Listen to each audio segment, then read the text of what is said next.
ये क्या माँ, गौरी भाभी भी तो गर्भवती हैं, तुम्हें उनकी चिंता नहीं होती? उन्हें भी तो आराम की जरूरत होगी ना, उनसे क्यों इतना काम करवाती हो? गर्भवती गौरी बाथरूम में उल्टी कर रही थी। कमजोरी से चक्कर आने के कारण बिस्तर पर लेट गई। गौरी, ओ गौरी, ये क्या है? हर समय बिस्तर पर पड़ी रहती है, सारा काम पड़ा हुआ है। अरे हमने भी बच्चों को जन्म दिया है, तू क्या अनोखी गर्भवती हुई है? नहीं नहीं माँ जी, ऐसी बात नहीं है, बस उल्टी आ गई थी, कमजोरी सी लग रही है। रहने दे, तेरी कमजोरी खूब समझती हूँ, ये तेरी जलन है। माना तुम तीनों मेरी बहुएं हो, पर कंचन और निशा अमीर घर की लड़कियां हैं और गर्भवती भी हैं और नाजुक भी। जाकर उन्हें दूध लेकर आ। तभी कंचन नीचे आ गई। अरे कंचन, तू क्यों नीचे आ गई? देख निशा, और तुझे नीचे आने की कोई जरूरत नहीं है। किसी भी चीज की जरूरत होगी तो मैं गौरी को भेज दूंगी। ये क्या माँ, गौरी भाभी भी तो गर्भवती हैं, तुम्हें उनकी चिंता नहीं होती? उन्हें भी तो आराम की जरूरत होगी ना, उनसे क्यों इतना काम करवाती हो? तू चुप रह। अरे वो गरीब घर की लड़की है, गरीब लड़कियां बड़ी पक्की होती हैं, और ये दोनों तो अपने घर नाजों से पली हैं। माँ, मेरा चाट खाने को दिल कर रहा है, बाजार की चीज खाने से पापा ने मना किया है। अरे हाँ, तो फिर तू चिंता क्यों करती है? वो है ना गौरी, बना देगी, तू आराम कर। सुबह से बिना खाए पिए काम करते रहने के कारण गौरी को चक्कर आ रहे थे। ये देखकर उसकी ननद ने कहा, भाभी कम से कम थोड़ा दूध पी लो, वरना कमजोरी आ जाएगी। अच्छा तुम बैठो, मैं तुम्हारे लिए लेकर आती हूँ। गौरी के बैठते ही सुमित्रा वहाँ आ जाती है और लता को उसके लिए दूध लाते देखकर गुस्से से चिल्लाती है, हे भगवान, क्या जमाना आ गया है। गौरी तुझे शर्म नहीं आती? मेरी बेटी से सेवा करवा रही है। अब ये समय दूध पीने का नहीं है, ला मुझे दे दूध। और लता, तू कॉलेज जा, बड़ी बन रही है भाभी की हिमायती। धीरे धीरे समय गुजरने लगता है।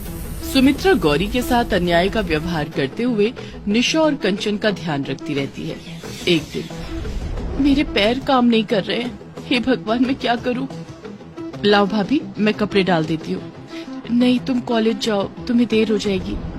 ठीक है, फिर मैं निशा और कंचन भाभी से कह देती हूँ, वो भी तो पूरे दिन आराम करती रहती हैं।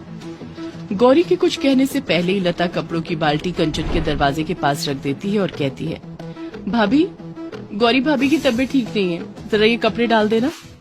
क्या कंचन कपड़े डालेगी?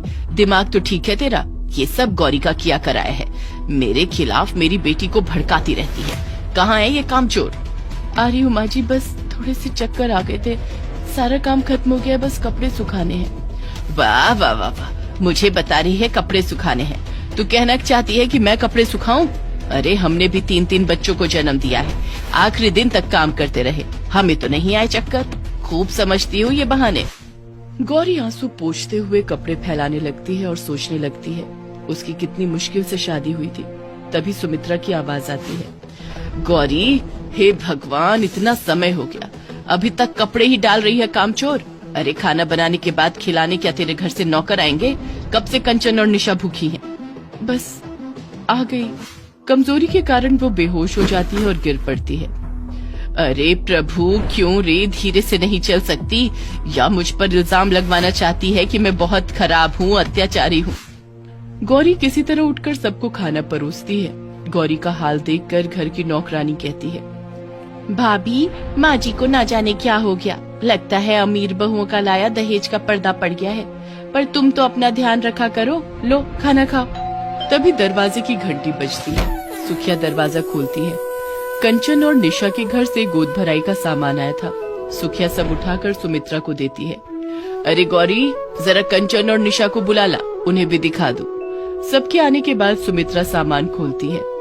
अरे वाह निशा, कंचन, तुम्हारी सादिया और सेट तो बहुत खूबसूरत है, काफी महंगे लगते हैं, और तुम्हारे घर से मेरे लिए आई साड़ी भी बहुत सुंदर है। माँ, मेरे लिए क्या आया है? ये देख, ये रहा तेरा सूट, ये तेरे भैया के लिए कपड़े, सुखिया की साड़ी, फल, मिठाई, मेवा। अरे बहुओं, तुम्हारे घर वालों ने तो घर भर दिया। गौरी भाभी, आपके यहाँ से क्या आया है? आप क्या पहनोगी गोद भराई में? अरे हाँ, इसके यहाँ से क्या आएगा, गाय का गोबर। अरे पहन लेगी मेरी कोई साड़ी। सब हंसने लगते हैं। गौरी शर्म और दुख से आंखें पोंछने लगती है। अच्छा अब सब सो जाओ, 2 दिन बाद ही गोद भराई है, बहुत काम बाकी है। गोद भराई का दिन आ जाता है। अरे कंचन, निशा ब्यूटिशियन आ गई है, जल्दी से तैयार हो जाओ। और गौरी, मैंने तेरे लिए साड़ी निकाल दी है, काम निपटा कर तू भी पहन ले, समझी? हमें नहीं जाना, हम घर में ही ठीक है, आप ब्यूटिशियन को वापस भेज दीजिए। ये तुम क्या कह रही हो? तुम लोगों के लिए इतनी बड़ी पार्टी रखी है, इतने लोग आ रहे हैं, चलो जल्दी से तैयार हो जाओ। माँ जी, बुरा मत मानिएगा, मम्मी ने कहा है गोद भराई में विधवा औरत का जाना अच्छा नहीं होता। ये हमारे पति और बच्चे दोनों के लिए अशुभ होगा। गोद भराई की रस्म के बाद आप होटल चलने को तैयार हैं, तभी हम तैयार होंगे। दोनों की बात सुनकर सुमित्रा देवी के होश उड़ जाते हैं। वो अपने आंसुओं को रोकते हुए कहती है, हाँ हाँ बिल्कुल ठीक है, इसमें भला क्या बात है, तुम दोनों तैयार होकर जाओ, मैं बाद में आ जाऊंगी। सुमित्रा देवी अपने कमरे में जाकर फूट फूट कर रोने लगती है।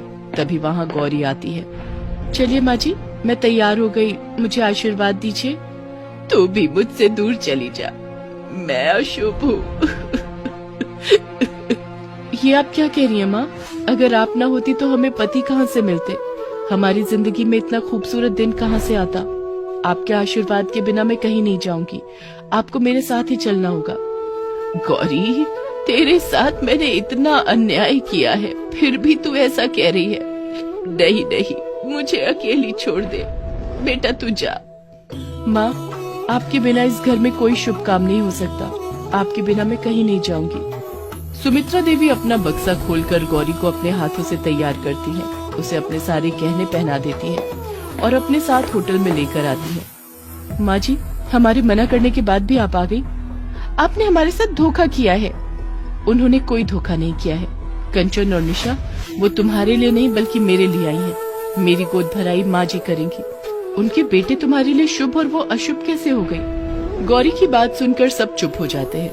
सुमित्रा बहुओं की गोद भराई करती है और खूब धूमधाम से पार्टी होती है। लेकिन उस दिन के बाद सुमित्रा के दिल में गौरी अपना घर बना लेती है। गौरी, तुझे पता है, मैं तुझे गरीब समझती थी रे, पर तू तो सबसे अमीर निकली, सबसे बड़े दिल वाली। तूने तो मुझे वो सम्मान दे दिया जो मेरी ये बहुएं मुझसे छीन रही थी।